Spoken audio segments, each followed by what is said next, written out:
नमस्कार, जय हिंद, प्रणाम। हम सोनू यादव स्वागत करते हैं अपना चैनल पर। और आज के जो वीडियो बानू उ दूगो मौगा जवान के ऊपर होके जा रहल बा। अब मौगा जवान के बा इ तरह लोग समझे गए होके हम लोग इतना भी तो मने इ नहीं की लोग। तब इ जौन दुनू सरवा मौगा जवान 12 सन, एकनी के कहा नाम बा कि एकनी के भोजपुरी इंडस्ट्री से अश्लीलता के मिटा के रही सन। जबकि ऐसा कोनो बात नहीं है। भोजपुरी इंडस्ट्री में अगर सबसे ज़्यादा केहू अश्लीलता फैलावता नू तो उ दूगो इहे मौगा जवान आ भरुआ जवान 12 सन। एकनी के कहे सन कि हमनी के भोजपुरी इंडस्ट्री से अश्लीलता के मिटा के रहेम सन। जबकि खुदे अश्लील बात कह के जे बिहार के रिप्रेजेंट करता, बिहार के मने नाम रोशन करता, चाहे वो खेसारी लाल हो गए, पवन सिंह हो गए, चाहे और जे बड़का बड़का स्टार बारे लोग, ओकरा के गरिया के एकनी के आपन रोटी सेकता सन। जान ला भाई लोग, ठीक बा।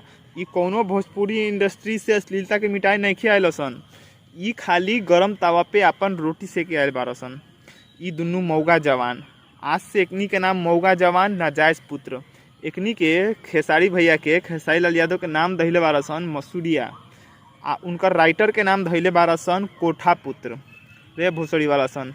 एकर मतलब का होला तनी के जाने सन? हाँ, आयल बड़ा सन भोजपुरी से अश्लीलता के मिटावे।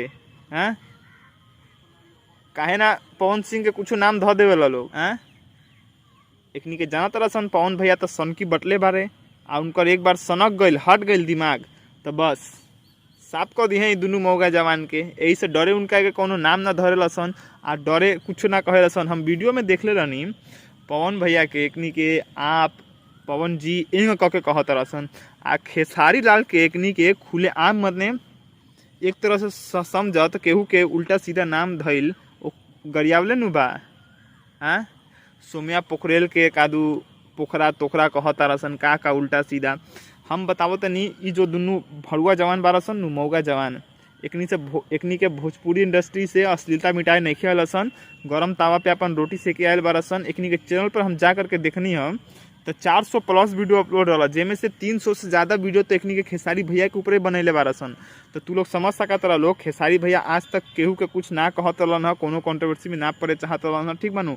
वो अपन काम से काम रखत रहन ह, अपना काम से मतलब रखत रहन ह। यही से एकनी के ओकर फायदा उठा के आज इतना आगे पहुँच गए सन। आज इ दुनू मौगा जवान जहाँ वहाँ 12 सन नु, वो कहीं ना कहीं सब नु खेसारी भैया के देवल है, खेसारी लाल यादव के देवल है, ठीक बा। और यहाँ हम कोनो जातिवाद चाहे कोनो सिंगर के अच्छा और कोनो सिंगर के बुरा नहीं की कहे आयल। हमरा नज़र में सब अच्छा बा, ठीक बा नु। आ पब्लिक समझता कि के अश्लील गावता भोजपुरी इंडस्ट्री में, के अश्लीलता के परोसता आ के निमन परोसता, तो इ फैसला पब्लिक करी, ठीक बा। आ धीरे धीरे पब्लिक लोग कर रहा बा। जे अश्लील गाना गावत रहे उनका आज धीरे धीरे कैरियर जो बा खत्म हो रहा बा, चौपट हो रहा बा, सब कोई देखता। तो इ दुनू भरुआ जवान से हाथ जोड़ के तना काहे के हाथ जोड़ के तलाक 12 सन ना, लात जोड़ के निवेदन बा कि रे सुअर अभियो सुधर जा सन, ठीक बा। ना तो यदि सब स्टार एक हो गए सन्नू तो बेटा पेला जीव, बुझल। तो एंगा मत करो लोग, ठीक बा। अपना काम धंधा में ध्यान दो लोग।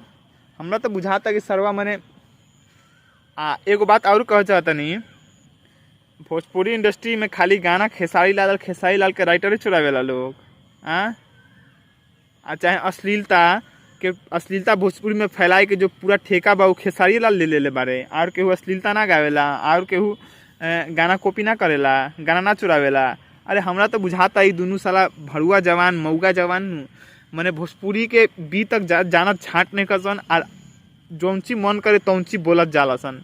तो आप लोगों से हाथ जोड़ के रिक्वेस्ट है भाई लोग, ई वीडियो के पूरा शेयर करो लोग, ठीक बा। और अगर भोजपुरी इंडस्ट्री से अश्लीलता हटावे के बनू तो सबसे पहले ई दुनू मौगा जवान के हटावा लोग। ई दुनू मौगा जवान भोजपुरी इंडस्ट्री से हट जाई तो भोजपुरी इंडस्ट्री अपने साफ सुथरा हो जाई। काहे से कि अगर कोनो बड़ा स्टार के बीच में विवाद होला, जैसे पवन सिंह हो गए, खेसारी लाल हो गए, तो ई दोनों के बीच में अगर विवाद होला तो समझ में भी आएला अगर एक दूसरा के कोई कुछ बोलेला तो। लेकिन ये दूगो भरुआ जवान एकनी के का औकात बारे सार? हाँ, का औकात बा? कुछ औकात बा? हाँ, बिहार के इतना बड़ा सुपर स्टार जो बिहार के नाम करता, रोशन करता, नाम रोशन करता, उखनी के गरियावता। और ई खाली खेसारी लाल के ना गरियावला सन, सब के जितना ब्यास बारह सन, चाहे वो गुंजन सिंह हो गए, रितेश पांडे हो गए, ठीक बा, और जितना ब्यास बारह सन सब केहू के सारा भड़ुआ जवान गरियावेला सन, ठीक बा। गरिया गरिया के अपन चैनल चलावेला सन, अपन नाम बढ़ावेला सन, ठीक बा। तो अगर ई भड़ुआ जवान के भोजपुरी इंडस्ट्री से हटावे के बा तो सारा एक्टर, सारा स्टार के एक होए के पड़ी। आज दोनों भड़ुआ जवान के नु एक बार उठा के फेंक द लोग, तब कौनो ऐसा मौगा जवान पैदा ना हुई जे भोजपुरी इंडस्ट्री में और भोजपुरी इंडस्ट्री के स्टार के गरियावे, ठीक बा। तो आप लोगों से हाथ जोड़ के रिक्वेस्ट बा कि वीडियो को पूरा शेयर करो लोग, और दोनों मौगा जवान तक ई वीडियो को पहुँचाओ लोग। अगर उन्हीं के गांड में दम होके तो हमारा बात के रिप्लाई करे, आ बेटा अब तू पेला, ठीक बा। अगर तारा ऊपर केहू एक्शन नहीं खे नु लेत, अभी तक खेसारी भैया नीतीश कुमार के ट्वीट कैले बारे, तो अगर तारा ऊपर कोनो एक्शन नहीं खे होत, तू लोग नहीं खे सुधर नु, तब बेटा अब तू पेला, अब तारा के हम रेलेम नीमन तरीका से, ठीक बा। चाहे तू कौनो ब्यास के रेला बेटा, तारा के औकात हम अपन देखा के देम, हमार का औकात बा, जान जइहा।